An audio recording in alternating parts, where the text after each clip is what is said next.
your day? Nakapag-review na ba kayo? Meron tayong recitation ngayon. Yes, sir. Ang tanongin niyo po ay si Miss Daisy. Okay, class, the first question is for Miss Daisy. What is human sexuality? Sir, I don't know, sir. Shh, class, quiet.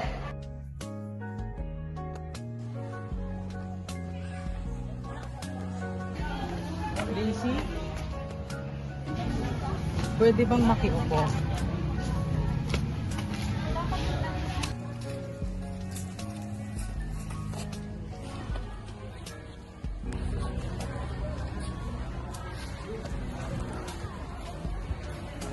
Daisy,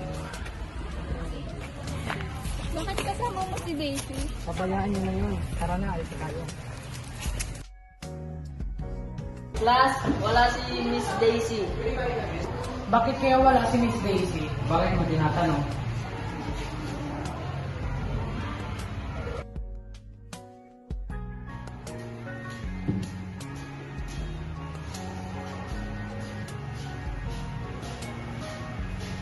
Sir, sorry, I'm late. Late na naman si Miss Daisy. Grade 8, I'm so disappointed with your attitudes.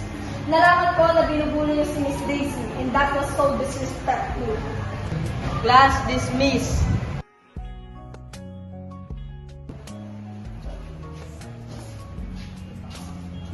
I'm sorry, Miss Daisy. Lagi ka namin binubuli sa pagiging slow learner. Okay lang yun, basta wag nyo nang ulitin. Daisy? Para sa ginawa ng mga kaibigan ko kanina. Okay lang yun.